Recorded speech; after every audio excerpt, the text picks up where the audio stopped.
Well, greetings once again from Cooperstown, New York, side of the National Baseball Hall of Fame and Museum. Very glad to be with you today. We want to welcome folks from around the country and from perhaps international destinations as well as we continue with our virtual author series. And today we're very glad to have with us author Jim Buckley. He has written, in conjunction with the Hall of Fame, the new book, the National Baseball Hall of Fame Collection. Jim has done over 200 books in his career, many in the category of sports, number of children's books, but also books for adults as well. We'll talk about some of his other writing efforts. He's written books on Roberto Clemente, a graphic novel on Babe Ruth, among others. So we'll talk about that as well. Now, among the folks that are joining us today, listeners and watchers, we're very glad to have with us some of our local students at Cooperstown Central School.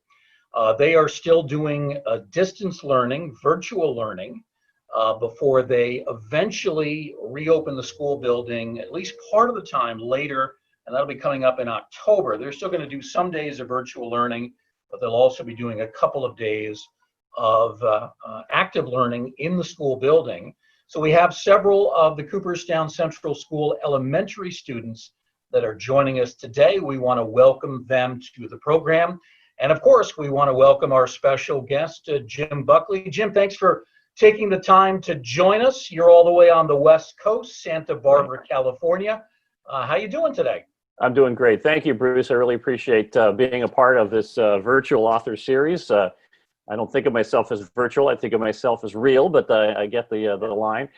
So yeah, super happy to be a part of the Hall of Fame in any way I can. I've been there a couple of times. It's a spectacular place, spectacular organization, and of course, very happy to talk about all the work that I've done in telling true sports stories to readers of all ages, as they say. Now, I'm terrible at geography, Jim. How close is Santa Barbara to the Los Angeles, Anaheim, San Diego region, if you will? Well, we're about 90 miles north of Los Angeles, which means pretty much everybody here is Dodger fans. We get some Giants fans who sort of drift down from the north as well. We're close enough to LA to get Dodger games blacked out, though, so we never like that part. But yeah, pretty much a Dodger town here in Santa Barbara. And it's a very nice place to live. Baseball's a pretty popular sport here in town. You've been a Dodger fan for many years? No, actually, as a Red Sox fan. I grew up in the East Coast and started out as a Red Sox fan as a little kid. My first game was Fenway Park in 1971, and I moved to the West Coast when I was in high school, but I stuck with the Sox all the way through and have been a diehard Red Sox fan for years. I take off my Red Sox hat when I write about sports, and then I put it back on when I cheer on the Bo Sox, although last game for the year was yesterday or Monday or Sunday, so I'll be watching the playoffs with wide open. I'll root for everybody. Yeah, we'll have to see who the Red Sox turn to as their new manager. Yeah, I know. Fingers crossed. A lot of good choices, so we'll be watching that one closely. A lot of talk that it might be Alex Cora again. That's not official, but that's yeah. I can see the positives and negatives of both sides on that one. So we'll see what they decide. Again, just to review some of Jim's qualifications, as I said, he has authored more than 200 books total, has written 14 books in the Who Was series, including a book on Roberto Clemente. He's a former editor at Sports Illustrated. And if we get away from the writing and editing aspect, he has been a volunteer general manager for the Santa Barbara Foresters for more than 25 years. I guess they're a college prospect team? Well, everyone's familiar with the Cape Cod League, which is the Woodbat Summer League team of all college players, and we're part of the Central Coast League, California Collegiate League, I should say, in California, which has been around for about 25 years, 30 years, and every summer we pull together a team of college players from around the country, and our manager, Bill Pintard, has been in charge for many years, and he recruits and scouts and brings in top players from around the country. And then myself and many other volunteers help him run the team throughout the summer. And we've been lucky enough we're the current national champions. This past August, we won the NBC World Series for the 8th time in the last, since 2006. That's more than any team in the history of that tournament. It's a great way for college players to learn to play with wood bats. It's a great way for our local community to see really, really great high quality baseball. We don't have any minor league team even nearby us. So this is a way for summer ball to really bring some of the best players in the country to Santa Barbara. We've had 52 players make it to the majors from Santa Barbara Foresters. Most recently, everyone saw just a few weeks ago, Garrett Crochet join the White Sox. He went from Pershing Park and the Santa Barbara Foresters to the major leagues. Well, there was a brief stop in college there, but he didn't play in the minors. He went right there, and then he pitched for us last summer in 2019. And then he was in the majors this year. So that was super exciting to see that. And we've had a lot of great players come through. We've had more than 300 or 400 players drafted, and 52 so far. Many are still on the way. I've made it to the majors, and it's a lot of fun. We have a great time doing it. Everyone who does it is just doing it because of the love of baseball. We really just love the game, and it's a way for us to take part in a real specific way, help the fans enjoy a great game, help these players achieve some of their goals. And we also run a support program for families with cancer that our manager, Bill Pintard, and his late son, Eric, started, that helps kids year-round, mostly during the summer when the players are here, with visits and ball games. In fact, Tim Mead, who's now the president of the Hall of Fame, you guys are lucky to have him. He's terrific. He was a very big supporter of our Hugs for Cubs program when he was with the Angels. They used to host our kids down there every summer for games and treat them right, bring them on the field, meet all the players. So it's a great way to just combine all the great things about baseball. And then the park's right down the street from my house, so I can't beat it. Nice. Jim, were you able to play a season this past summer? We were, thanks to the city of Santa Barbara, which was super, super supportive. We played a very sort of contracted 35-game season, mostly in July, a few games in June, and with no fans. So we broadcast them on a live stream, and we have local radio that had all the games on. So we were able to have a short season, played 35 games. We had one of our best teams of all time. It was a spectacular collection of talent because players didn't have a lot of options. And so we sort of the cream rose to the top, and we were able to attract a lot of superstar players and won the national championship at the NBC World Series, which was held in Wichita, Kansas, as it has been every year since 1937, if I believe. And so we've won that. And so we went back and won that pretty handily, to be honest. But we had a terrific team this summer, and it was a lot of local people kind of doing everything they could. I had to get my temperature taken before every game. We all wore masks. The players were great about staying, in their dorm, in their rooms where we had them stay. And a lot of cooperation turned into a great summer, month of baseball. Yeah, very good. So many leagues were not able to play this past year. Yeah. And it's nice to hear that some, like your league and your team, were able to take part even in a shortened season. Yes. All right, let's get to the topic at hand. Your newest book, the National Baseball Hall of Fame Collection. And for those of you that are interested in purchasing a copy, we put the link up there. We'll keep it up on the screen for a while so you can jot it down, maybe take a screenshot if that sort of thing is something you're capable of doing and know how to do it. I'm not really sure how to do it, but there are those who do. It is a wonderful book, a coffee table style book. I have a copy of it right here that I'll be picking up and showing in a moment. But this is a brand new edition of this.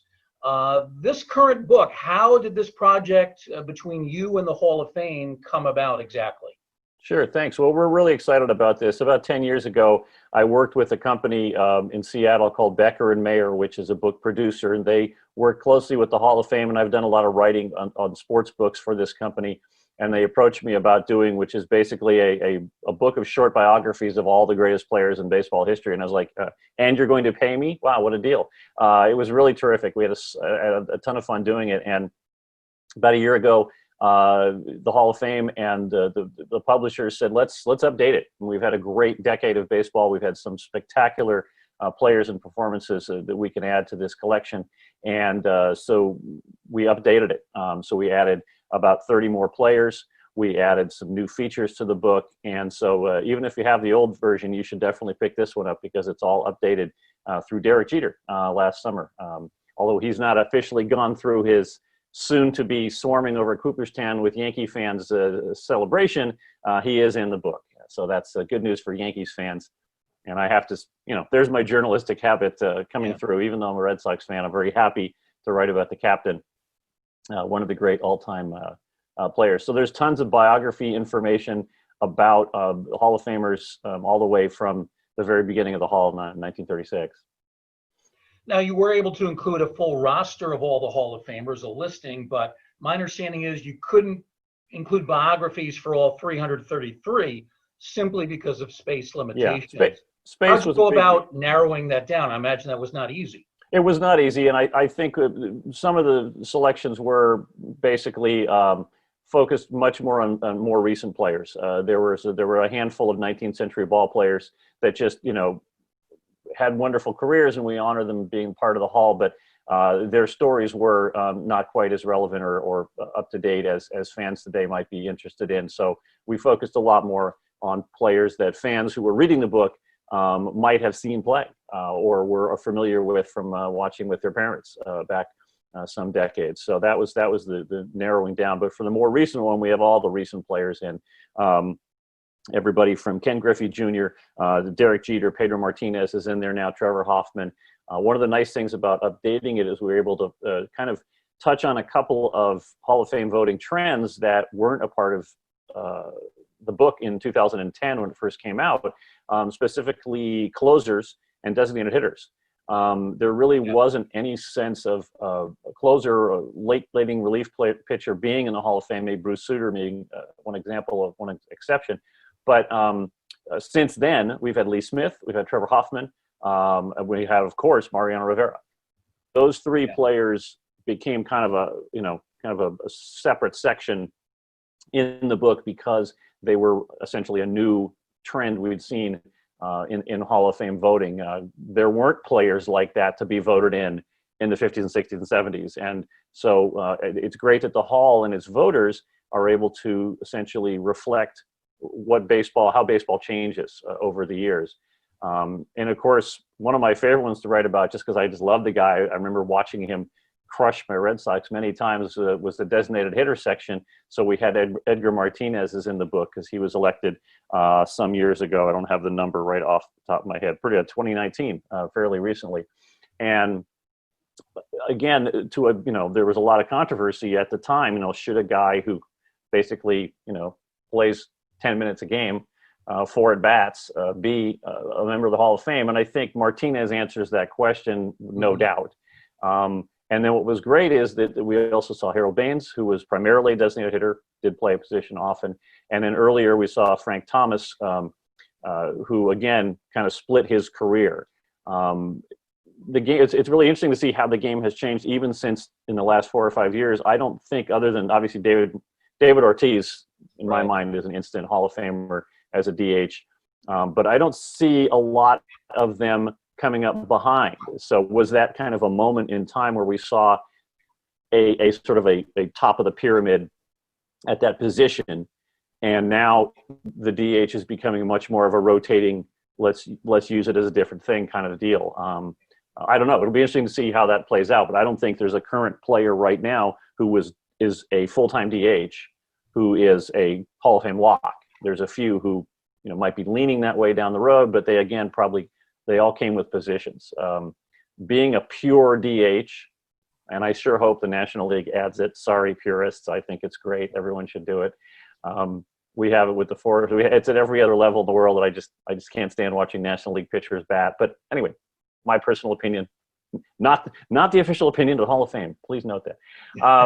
But I think that was a fun part of this new book, is to look at how baseball has adapted, and the Hall of Fame has adapted, I should say, to the changing game. So there's sections on those, and we have a big section on Rivera, who was sort of the sine qua non of relief pitchers over the years, and a great guy. And so that's a sort of a double whammy there for him to be able to feature him in the book. So that I think are the key areas of difference between the two editions.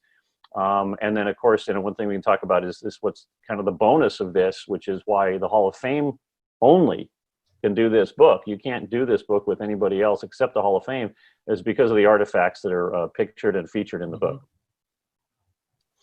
As you mentioned, Derek Jeter, there's a bio and photo of him. Also, the other members of the class of 2020, they're also included. Larry Walker, Ted Simmons, Yep. the late Marvin Miller. There are bios and photos for all. Absolutely. I was personally pleased as a fan to see Marvin Miller get in. I think he's long deserved for his contributions to the game. Again, some people will disagree one way or the other, but I think the game is better for having him help create a sense of ownership and equity amongst the players, and to try and balance the owner-player relationship, which, it's still not ideal. It's better, but it's way better than it used to be. And I think he should get a lot of credit for that. Certainly a pioneer of the game. There's no question about it. Changed the game in many ways. Yeah. And while some people do criticize the salary structure, I grew up with baseball in the 1970s, and there's little question that free agency increased interest in the sport during the off season, during the winter. It really made baseball 365 days a year, and I think that's part of the Miller contribution. Well, as I always tell my son when he keeps luring my kids, who they look at the numbers, they go crazy. I say, if the owners didn't have the money, they wouldn't pay it. They're good businessmen. They're not going to hand out money. But what is fun, and you mentioned it briefly, is that Miller is part of the pioneers section of the book. And to me, as a baseball historian, as a baseball history fan, reading about some of the people who helped create the game off the field is a fascinating topic. And there's some really cool stories in this book about some of the general managers, some of the league presidents from way back, from Van Johnson, and we're talking Branch Rickey, and we're talking about people like from Charles Comiskey. I mean, way back in the day, that we're all watching the game today. We got the playoffs starting in a few minutes. We've got this great book, the Hall of Fame. All of this doesn't happen without some of those contributions and creativity of those early pioneers. And I think it's great the Hall honors them. And it's a great sort of history lesson, I think, for fans to read about these people and understand the baseball continuum. I like to talk about the continuum of baseball history, and how every year we add new people and new stories to the continuum. And to understand today's game and to appreciate it fully, I think you need to know those people who started way back when and brought the game to life in the beginning. So I'm a big fan of Henry Chadwick, which all the Hall of Fame people on this call know about, and all you great baseball fans know about it, but the kids might not know about it. Henry Chadwick was an early writer of baseball in the 1850s and 1860s, and he helped create some of the things that we see in online and newspapers every day. He helped publicize the sport and popularize the sport, and he's a great one. If you're looking for a really good biography story for your kids' book, or for your biography day at school, kids, check out Chadwick, and you'll have a lot of fun learning about him. The way the book is organized is chapters by position. Yeah. So there's chapters on pitchers, catchers, infielders, outfielders. Here we see the chapter beginning with infielders, and of course, a classic photograph, Jackie Robinson. It looks like a spring training photograph. Yeah. Posing as if you were making a double play at second base. Yeah, I love all those old pose pictures, and there's a lot of those great ones in there. The Hall was a source for most of the photography in the book, and I just love those great old pictures. My favorite one is the one where that's it, the jumping one. Yeah, they make the guy, okay, jump in the air like you're throwing the ball. Yeah, that's okay, sure, yeah. So they're goofy and they're fun, but they're a great part of the historical record of the game. The book is organized by position. Within each position group of infielders and outfielders, it's even broken down by first, second, third, and short. We even break it down by left, center, and right, although obviously some of those players played multiple positions in the outfield, but we have them in their primary positions, so you can follow through alphabetically to see your favorite player at their position that they start in. And of course, catchers, great section on catchers featuring Yogi Berra. And the outfielder section features Willie Mays as the sort of the ultimate outfielder, and the infield section has Ozzie Smith amongst many other great players. The pitchers have their own section as well, and we do have, as I said earlier, special sections on the most recent closers as well as the DHs. I want to talk, Jim, a little more about this photograph. It's Harman Killebrew, Yeah, spring training shot. This is very early in his career when he yeah, was still with the Washington Senators. yeah. And he played I third think he base. Most actually people. might have played a little bit of second base very early in his career. Of course, he Yeah, played third base and first base. And this was a common spring training kind of posed shot where they would have the player jump up in the air. I bet Harman Killebrew never jumped like this in an yeah. actual game during his lengthy career, but they always had players do this. Phil Rizzuto, there's a famous Sure. photo of him like this too. Hmm. And I think it's just great looking at these old poses. They're old fashioned, but they're a lot of fun. Yeah, yeah, they're terrific, and that is a fun part of this story, is to look at how the game has been portrayed via image and via photo over the years, and to see how the players' uniforms have changed, how the poses have changed, how the way that players are depicted has changed, and a lot of that can be found in various parts of the book for sure. Here's a photo of Derek Jeter. It's a great shot. He's batting at Yankee Stadium. You can see the protective guard on his left foot, his front foot, but also lots of dirt on the uniform. Sure. So he obviously had a busy day running the bases. And you can see the style of the era with the pants all the way down to the shoes. Yeah, exactly. A classic shot of Derek Jeter. Exactly. Hey, I just have a technical question. I'm still seeing the infielders chapter on my screen as you hold things up. So I just want to make sure everybody's able to see what you're holding up. So. Oh yeah, absolutely. Okay, good. So we're seeing both. Great. Yeah. One of the other things that you did include, and you mentioned this earlier, artifacts and documents from the Hall of Fame collection. And here we have an example of a player contract. Tell us about this one.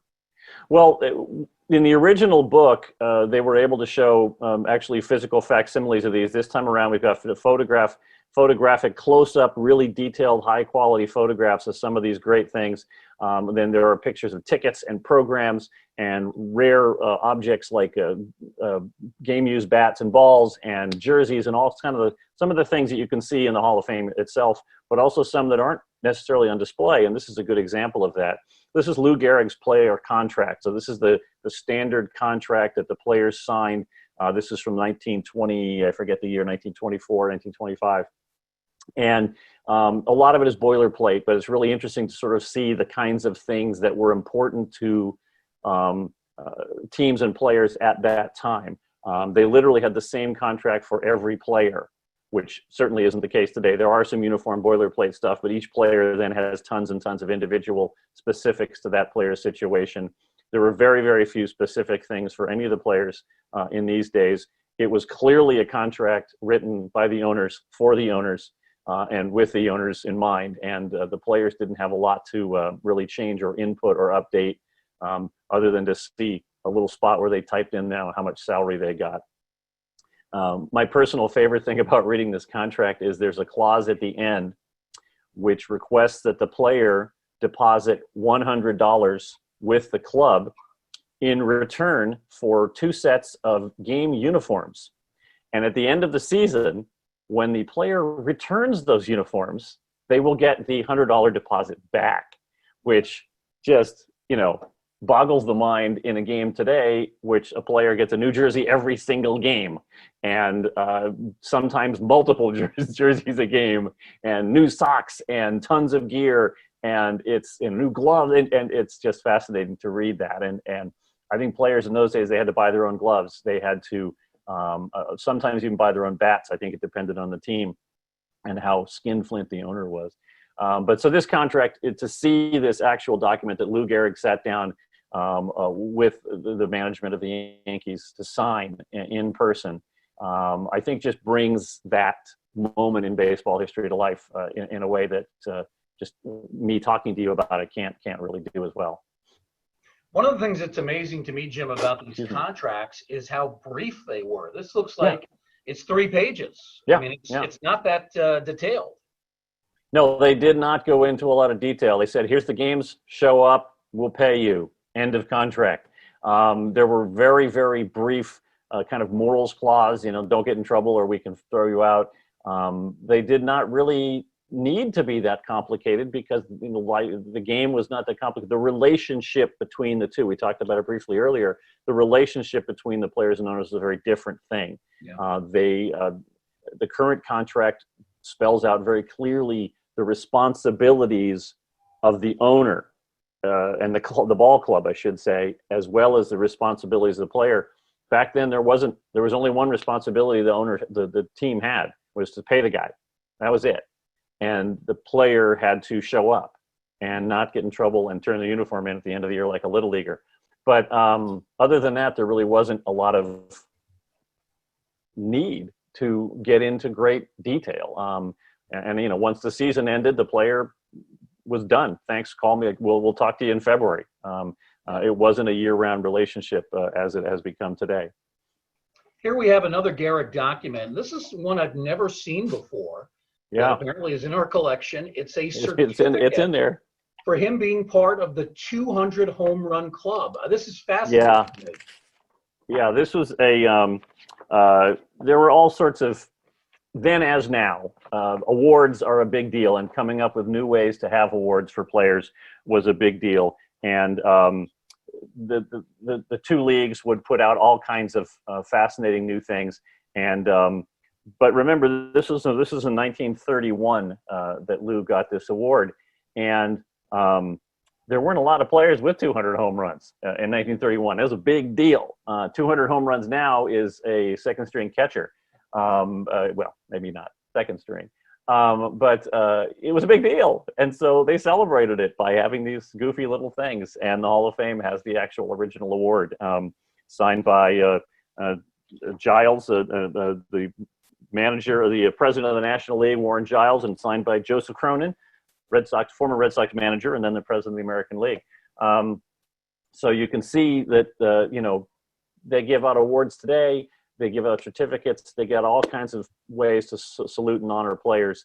And here in this book, you'll see kind of a little different, not quite as exciting as some of the others, but sort of a great example of some of the unusual things that players have gotten over the years.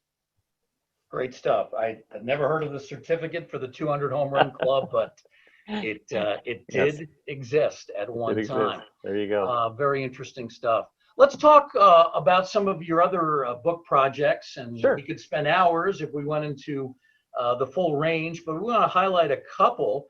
Yeah. One of them is the Who Was series, and this is not just baseball players, but other important public figures. Right. But you did do a book on the great Roberto Clemente not that long ago. Baseball celebrated Roberto Clemente Day. He, of course, Hall of Famer, his life, his career cut short in a tragic accident. Tell us about writing this children's book about the great one.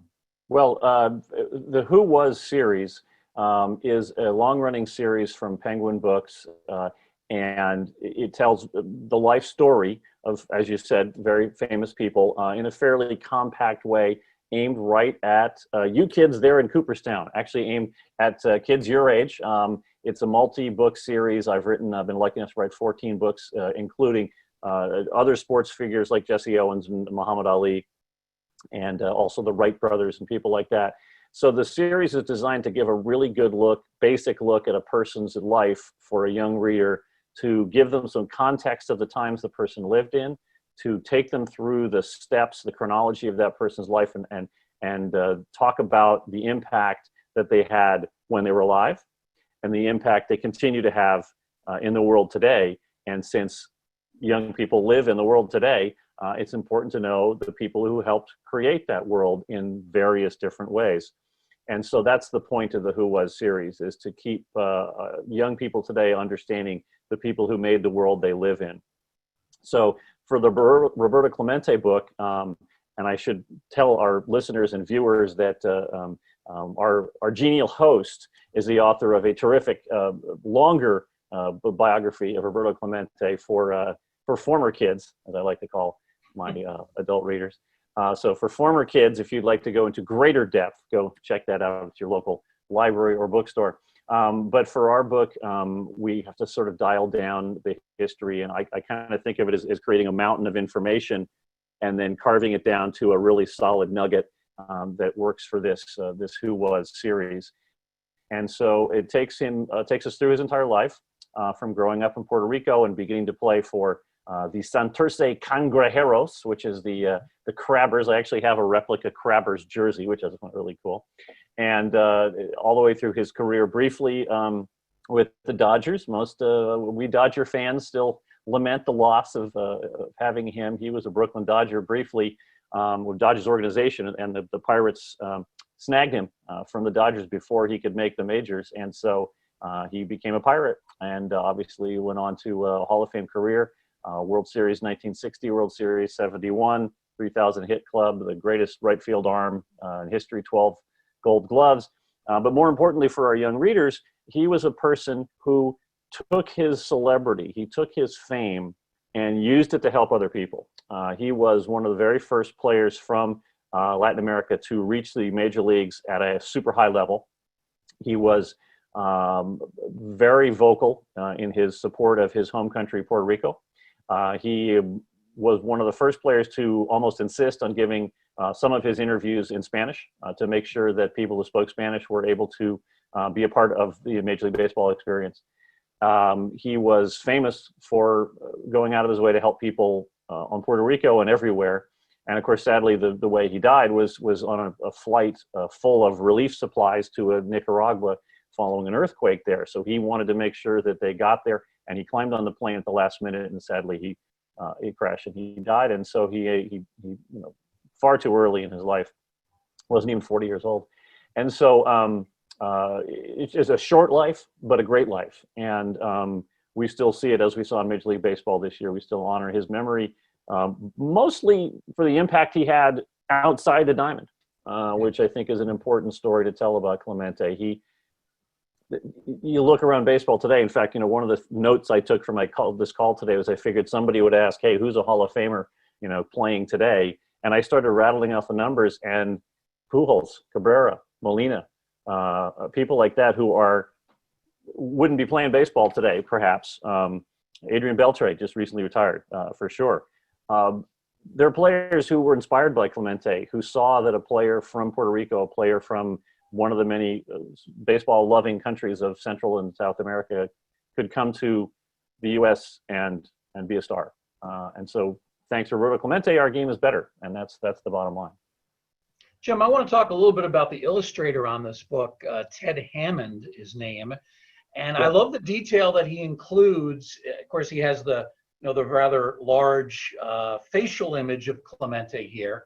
But if you look, you will see that not only does Mr. Hammond write in or draw in the helmet, but you can see the cap that Clemente wore under the helmet. And that's a great detail that a lot of people might miss if they didn't know about Clemente. Right. Well, there's the two things. Here's the secret behind the Who Was books, that the covers are done by a different person than the inside. The cover is actually done by a woman named Nancy Paulson, and she's done all the covers, I think, most of the covers. So those are done by a separate artist, but this is very much a hallmark of the Who Was series, was this giant head, this sort of goofy bobblehead sort of look. Whenever I go to speak at classrooms, some kid, very smart kid, will always ask, why is the head so big? And I say, well, it was that way in real life. Didn't you know that? No, it wasn't really. What I do is I walk backwards to the other side of the classroom, and I hold the book up, and they say, can you still see the head? And they go, yeah. And they go, that's why it's so big. Yeah.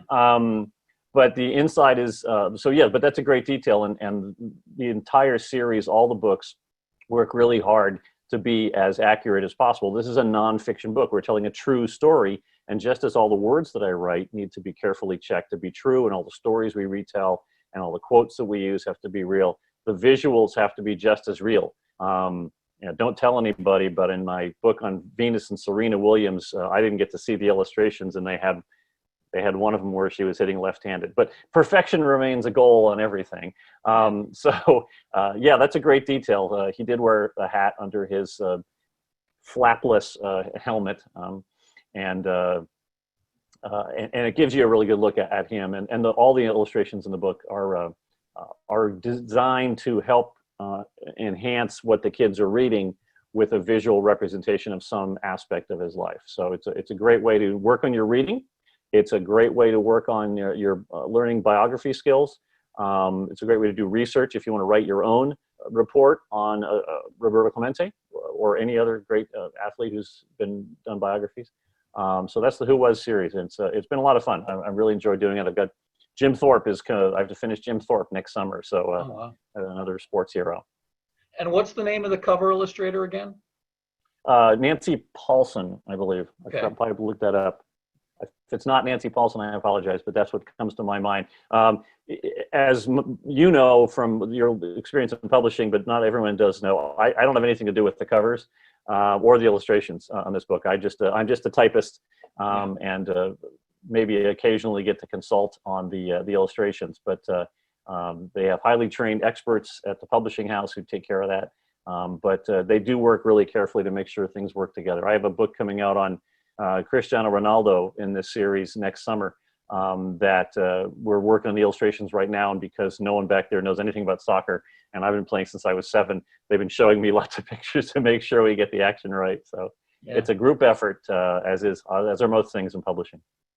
Yeah, I mean, those are important details. I think I've seen some drawings of Clemente where they have him wearing a flapped helmet. He never wore a flapped helmet at any point in his career. Yeah. And maybe that doesn't matter to some people, but, to those of us who are baseball nuts, baseball diehards, those details matter. They lend credibility to the written word as well as to the visual. Let's talk about some of the other books that you've done.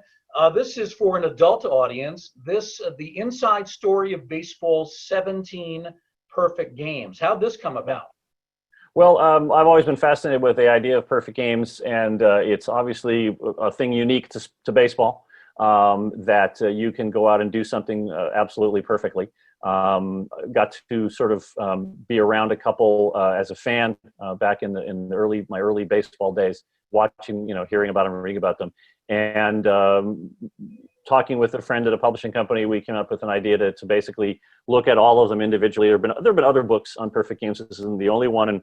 But we took each game one at a time and broke it down, not only to the lead up of the game to tell you who this pitcher was, but also to sort of take you through the action of the game, the excitement of the game, each of the moments that made those games special and unique. We actually did 2 other editions, and we're now up to, I think the last one was 21 through Dallas Braden. So hopefully enough people will buy that one that we can do another edition to take us up through Roy Halladay and Felix Hernandez and a few of the other more recent perfect games.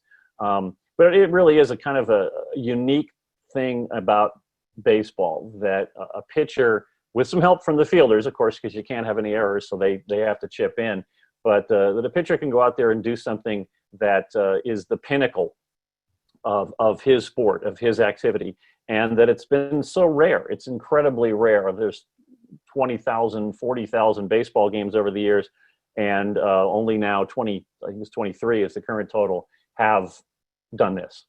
It's one of the rarest feats in baseball, and it's one of the hardest feats in baseball. I mean, unassisted triple plays are also extremely rare, but those are lightning in a bottle. Those are just right time, right place, and you don't have to plan for them. You don't have to let them go long enough. Great, fun to watch. 4 homers in a game, also very rare, not as rare as it used to be. It's been coming up. The numbers have been creeping up quite a lot since Rocky Calavito did it back in '54. But again, that's 4 individual moments spread out, of course, of 2 or 3 hours. A perfect game takes absolute perfection from start to finish. Over and over and over and over, doing the same thing and always getting the result that you want. And it's really hard to do. Yeah. And the number of people who've done it is a fascinating collection of, excuse me 1 second. I'm going to change this. There we go. I was getting horrible stripes on my face and it looked terrible. Number of people, the sun's coming up, I guess, in Santa Barbara, the fog is lifting. The number of people who've done it are a really fascinating collection that kind of touches on all sorts of aspects of baseball history. So you start with a guy like, the first 2 were in 1880, so those are terrific stories. The first 2 were 5 days apart, and there wasn't another one for 25 years. So that's one of those classic statistical anomalies in baseball history. And then you have Cy Young, who, of course, you expect Cy Young to have a perfect game. He's Cy Young. He's the best, right? You expect him to have a perfect game. But then a few years later, in 1922, you've got him Charlie Robertson, raise your hand if you've heard of Charlie Robertson before. Charlie Robertson's grandson barely knows Charlie Robertson. Charlie Robertson, I think he won 12 games in the major leagues or something like that, and threw a perfect game against the Detroit Tigers and a guy named Ty Cobb. So how did that happen, right? Well, some people think he cheated, but that's in the book. So there's all sorts of great stories over the years of people that you don't expect, like a Robertson. All due respect, but Dallas Braden wasn't expected. Philip Humber wasn't expected a few years ago. But then you also have Catfish Hunter, Hall of Famer. You have Jim Bunning. You have Jim Bunning, also a Hall of Famer, U.S. Senator. He was nice enough, the late senator was nice enough to write the foreword to the book for the first edition of the book. And you have Felix Hernandez, who potential Hall of Famer. So it's a great mix of people. And of course, what most people think of when they think of perfect games is Don Larson, 1956 in the World Series. And I've got it on my wall back here is one of those famous jumping in the arms signed pictures by Yogi and Don. And we lost Don fairly recently. And he really had again, lightning in a bottle moment, but he had to do it for 2 hours. And great story, great guy. One of these people you were happy that he got to experience that and got to live that as his life, because he really enjoyed it, and he helped baseball celebrate that for many years. Yeah. I love the fact that he and Yogi Berra were at David Cohn's perfect game at Yankee Stadium.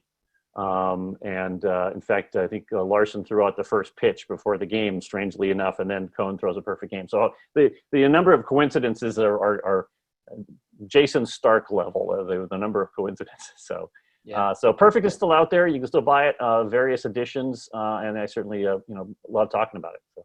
Even a Hall of Famer like Catfish Hunter is a bit surprising because he was not overpowering. He was someone who pitched to contact.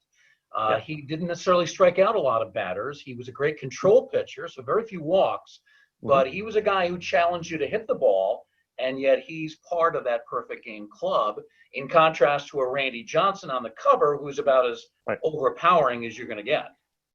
But then you think of a guy, Catfish's game was in Oakland. It was one of the early games in the Oakland Coliseum. Right. Huge amounts of foul territory, great pitchers park, especially in the 60s. And there were several outs made in wide foul territory in that game. He had a great team behind him. This was the A's that were a couple of years away from heading into the World Series in the early 70s. That game, I don't even remember. He didn't have 10 strikeouts in that game. It was definitely a game, as you say, where a team really combined, played perfect defense behind him, made all the right pitches, made it hard to hit it hard. I guess that's the best way of putting it for Catfish. He made it hard to hit it hard, and that's a great way to win. And Randy Johnson, famous for just blowing people away, but equally famous, especially early in his career, for walking people. And so the fact that you got Randy Johnson throwing a game without a walk, that right there was spectacular. He was also pretty old when he did it. I think he was 41 when he threw his perfect game, and that's one of the oldest ones. But then you think of Nolan Ryan, 7 no-hitters, most no-hitters almost by double than any other pitcher, and because he just couldn't avoid walking guys, he has 0 perfect games. So it's kind of a quirky thing, but it's also kind of a tribute to excellence and a tribute to persistence. And I think there's a lot of fun stories. And I got to talk to almost all the living Hall of Fame, living perfect game pitchers when I did this. And, to hear from somebody like Len Barker, who threw one in 1981 for the Cleveland Indians, who not a super celebrated pitcher, a good, very high quality major league pitcher for many years. He had a great strikeout thrower, played for some pretty horrible teams, in Cleveland there, but put together a night of perfection. And, he just loved that. He loved telling the story. He probably told the story a billion times, but he was nice enough to sit down, talk to me about it. And at the time, I'm not sure where Len is now. This was a few years ago. I apologize if I don't have the up-to-date information, but at the time he ran a construction company. It was called Perfect Pitch. So, how great is that? Yeah. Let's talk about one other book. It's a little bit of a different book. It's a graphic novel. It's part of the Show Me History series. And this, of course, on arguably the most famous player. I wouldn't say arguably, the most famous ball player in history, I George don't think Herman there's an argument. Killebrew. Yep, the Tell us about Bambino. this one. Sure. The concept for our young readers, reading a graphic novel or a comic book is a fairly standard, regular part. Is a great spread of what it looks like inside the book.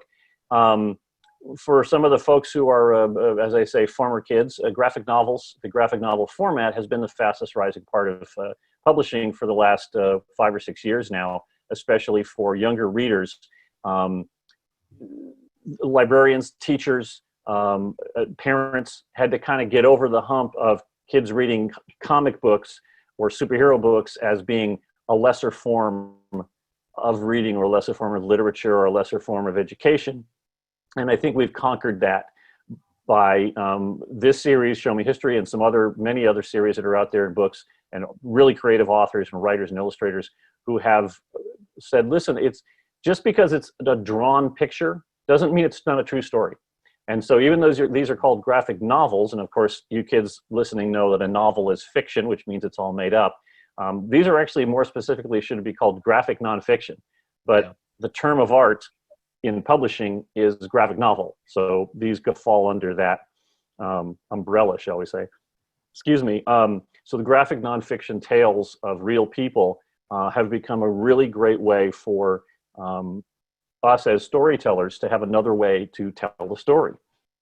The way these books are put together is that I write the entire manuscript. So it's kind of like writing a screenplay in a very different way of writing. It was really fun to learn how to do this since I've been reading comics since I was 6 years old.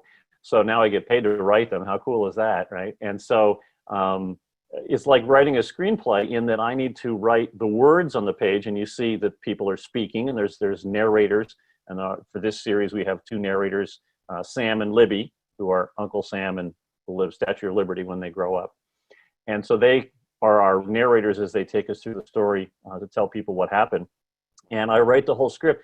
But along with the words that you see in the page, I need to tell the writer, who in this case is the illustrator, in this case is Kelly Tyndall, lives in Canada, has done several books in the series. He's terrific. I need to tell Kelly how I want the story told. So I need to tell him, okay, how many panels do I need? In this panel, he's going to say this. In this panel, he's going to do that. I want a bigger panel here. Let's change. And a lot of it is thinking like a camera. So let's change the point of view. So when I write, like on the bottom right-hand page, you see the Babe finishing one of his great swings there. I said, okay, let's have a low point of view so we see the crowd in the background. Well, I need to let the artist know that. Right. So it starts with a script that tells everything that goes on the page. We also have to help the artist with lots of reference. You mentioned briefly earlier, Bruce, the issue of accuracy. Now, obviously, these are drawings and they're not going to be, perfectly accurate, and Kelly's style is pretty goofy and comic. But at the same time, we need to have the right colors. We need to have the right swings, the right general attitude of things. So we provide a lot of reference information. We always send, for instance, I use the Hall of Fame site to find all kinds of great stuff on Babe Ruth for this book. Babe's the only baseball player in the series so far. But so Kelly then takes that script and creates the look of the page. And then it's a back and forth teamwork effort between myself, the editor, Kelly, the artist, as well as the lettering, which is done by a terrific team led by John Rochelle, who has been doing this forever. He's our comics guru on the series. So John does logos and fonts and typography of a very high quality, high character. He's done Black Panther logos. He did the Angry Birds logos. So we've got a real all-star team making these books together with my partner, Mark Schulman in New York City. And so Mark and I have created a whole bunch of these books. And the Babe Ruth one for the kids reading today is again, a great reference and resource if you're doing a report and want to do biography day. I know a lot of schools have biography day where the kids get to dress up. I think my son was a Meriwether Lewis one year for Lewis and Clark. And so these are great books for that because although there are some jokes and it's fun and we've got narrators who kind of, come in and have a little fun with it. It's true. It's a true story. It really tells the story of Babe. On this page, he's being woken up after curfew by Miller Huggins, who discovered him lying in bed in his suit, having just arrived moments ago. I was at wondering dawn. who the angry man was barging into Yeah. his room. Yeah, that's Miller. That's the it's explained. It explains it more and more. Yeah, it was. In fact, actually, this is earlier on. I think this is Ed Barrow before he got to Miller Huggins. But Okay. yeah, it was it was kind of crazy. It was kind of crazy. But it's a great way of telling the story of letting kids see things. You learn visually, you learn through reading, you learn through hearing, and so this is a way to combine two of those three things with the visual learning as well as textual reading education. And yeah, they're great for schools, but they're a lot of fun. We try and make them fun. I mean, the whole point of the Show Me History series is to make them entertaining, make them joyous, make them exciting, and that was really the whole point of the thing. Yeah. Here's one other panel that we want to show, and here I love the suspended stamp on the images on the left. Sure. Well, again, it's a way to tell a different kind of tell the same story a different kind of way. I could have written that, in I forget the year, 1925, Babe Ruth was suspended from baseball 4 times. Well, I could have written that, and you now have that information in your head. But to see it done this way, and Kelly, actually John Rochelle came up with the stamp as a way of nailing this down. Yeah. And, boom, boom, stamp. It just brings the story and the facts of that story right into your head. And Kelly's drawings are able to give you a sense of how the babe was acting and feeling. This was, before he had a kid. He was still struggling, kind of growing up, and the whole part of the babe's story, of course, is he was always trying to grow up, and we all know that. And instead of giving the details of each of these stories where he jumped into the stands or he argued with an umpire or he, charged an umpire, let's make it fun. Let's make it a little more interesting. The same information comes across that he was acting inappropriately. He was suspended from the game for 4 times in the season, actually 5 times that year. Wow. And but to do it in a different way. So we're not telling anything that's not true. We're just presenting it in a way that we hope is a little more entertaining, fun, and perhaps sticks in your brain a little better. I think it's great. Graphic novels, I know some people don't feel that this is the same as reading a full-length book, but if this is the way that we can get a youngster started, absolutely, and they enjoy it, I think it's pretty much inevitable that they're going to start reading other kinds of books later on. And because these graphic novels are pretty lengthy, there is a lot of reading in addition to the imagery. So I think it's great. I love it. Good. Well, we hope fans do too. This book's been out since March. It's gotten a lot of nice reviews. It's definitely a one you can check out for your young reader at home, or if you're a young reader yourself, check it out. I think that the way to approach talking about graphic novels, graphic nonfiction, comic books, anything that a kid reads is going to be useful and positive, really. So why limit it? Why stop at a book? They're not going to stop reading books just because you read ebooks, read print books, read magazines, read newspapers, read websites. Just read stuff. And this is a way to read and look at some cool pictures and have some fun with the content. So. Absolutely. We have a couple of minutes left with our guest, Jim Buckley. If you've got questions for Jim, you can jump onto the Zoom group chat, the chat box, and type in your question. We'll try to get to that in the next couple of minutes. The book that Jim has done in association with the Hall of Fame is the National Baseball Hall of Fame collection. You can see the link there. We'll keep it on the screen if you want to write it down. And if you do go to this link and purchase the book between now and this Friday, which is October the 3rd, then you will receive a copy of the book autographed by Hall of Fame President Tim Meade. So again, if you go to the link, purchase the book between now and this Friday, you'll get a copy of the book signed by Hall of Fame President Tim Meade. Well, I'm sorry, Jim, go ahead. I'll order one of those myself. Tim's, as I said earlier, Tim is a great supporter of our Hugs for Cubs program, and I'm very happy to have him taking over the hall, and we can't wait to see our first inductions under his organization next summer. It'll be great to get things back to normal there in the Hall of Fame. Before we let you go, Jim, I wanted to ask you your personal thoughts on perhaps a favorite Hall of Famer. Sometimes we get that question, and we're supposed to be very diplomatic because we're not really supposed to prefer one Hall of Famer over another. You don't have to be such a diplomat. Do you have a favorite Hall of Fame ball player?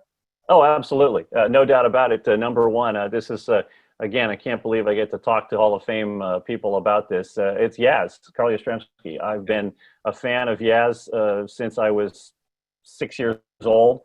Growing up back east, my dad was from Newton, Mass, and he used to root for the Red Sox, and that's how I got infected with the Red Sox gene. And then I moved to California when I was 12, and the very first person I met was my friend John Gordon, who still my best friend, and he was from Boston, so I had someone to share it with. So absolutely, Yaz is by far and away, Carl Yastrzemski, my all-time favorite Hall of Famer. My friend John and I went to the Hall of Fame for Carl's induction in 1989. Yeah. Drove up through beautiful upstate New York to Finger Lakes region, stayed at a little B&B. Shows how much we knew. We were younger then. We just figured we'd go up and find a hotel. Yeah, no. If you want to come to the Hall of Fame weekend, fans, I'll tell you now, plan ahead. Start planning now because it gets filled up there. And well worth the trip. So Yaz is my favorite. I was there for the induction. He's been my hero, baseball hero for years and years and years. In fact, you can't see it, but behind me on the wall, let's see, maybe you can't see it. Anyway, the camera doesn't turn that way, but I have the Yaz Day poster that was given out in the Boston Globe the day he retired in October 1983. Is up on my wall. My brother lived in Boston at the time and sent it to me. So Yaz is my guy. Yeah. Most of my uniform numbers when I was a kid and still are related to his 8 in one way or the other. Don't tell anybody, but I think a bunch of my secret passwords are probably related to Yaz somewhere. So, yeah, he's my favorite. But what's great about it, as you say, there's more than 300 members of the Hall. Everybody's going to have their favorite, whether he's in there now or he's still coming up, or she, Effa Manley. We can say they. So there's more than just guys in the Hall. There's great stories about all of them, and in this book, you get a great sense of the giant community of Hall of Famers. You get a great sense of the variety and diversity of Hall of Famers and their stories and what they brought to the game. And I hope that what this book is a launching pad for you to dive headfirst into the Hall of Fame, to see all the great stories of all the players that were in there, to visually experience some of the things that they held in their hands, that they used in the games, and then take it from there. Find somebody you really didn't know anything about and learn more about it. Whether it's a Henry Chadwick or an Effa Manley or Dizzy Dean or somebody from more recent times, Mike Schmidt. I think Mike Schmidt is like the most underrated superstar all-time hero in baseball history. People forget how fantastic he was at everything, Yeah. But when the greats of the game, the Mazes and the Aarons, and those guys are fantastic. Mike Schmidt, I mean, come on, hardest position in baseball, second hardest position in baseball, 10 Gold Gloves. He also, there's great stories like that on every page of the book and on every visit to the Hall of Fame. So I hope fans enjoy the book. Order now, order several copies. It's a great gift for Christmas, planning ahead for any baseball fan in your life. So, and I really appreciate you, Bruce, having me on to talk about the book, and I hope it's a big success. In closing, I want to mention Schmidt and Yaz are similar in the sense they were such great all-around players. Neither had a weakness. Not only were they great hitters and they had power, which everybody knows, but they were patient hitters. They drew a lot of walks. They were excellent base runners. They had seasons where they stole bases. They were terrific defenders. Schmidt, a Gold Glover. Yastrzemski was a fantastic left fielder with a great throwing arm. I mean, you talk about two guys who are very much underrated as all-around greats. They both deserve to be there. So absolutely. I'm glad you brought that up. Yeah. No, absolutely. Yaz he led the American League in assists 8 times. Schmidt had 10 Gold Gloves, most ever by a third baseman, although Nolan Arenado is sneaking up on him. Yaz played left field for 20-odd years in Boston, one of the hardest fields to play. I don't know why people kept running on him. How you can lead the league in assists for 8 years in a row. After a while, stop running. But they kept trying. I mean, he kept throwing them out. A great situational hitter. He led, last Triple Crown leader in the American League until Cabrera did it a couple of years ago. So he could hit for average, he could hit for power. Schmidt, as you say, was not only a great power hitter. He clutch hitter. He came up with time and time again. Took the Phillies to the World Series in 1980. Gold Glove third baseman. I mean, he set the standard for like current third baseman. You play third base. Go watch Mike Schmidt, and then that's how you should play it. Or Brooks Robinson. Okay, both. They're both good. And but leaders, and I think that's the other sort of aspect of their careers that is important to talk about. Their leadership as long time out in front, face of the franchise, captain type people. And that's something that not every player has the inner strength to do. And so that these guys were able to combine all those things. They're great stories that you'll find in this fabulous book. Two of the many great players featured in the National Baseball Hall of Fame collection. A new book written by Jim Buckley in association with the Hall of Fame. Jim, it's been a real pleasure. Thanks for being with us. It was my pleasure, Bruce. I really appreciate it. I hope all the fans enjoy the playoffs coming up. Best of luck to all of your teams if you're in it. And thanks very much for supporting all the work that I've been able to do in baseball. And thanks for supporting the Hall of Fame. So play ball. Thank you, Jim. We want to thank everybody for joining us today for the virtual author series from Cooperstown. We do thank you for being part of our audience. We hope you enjoyed it. Have a great day, everybody.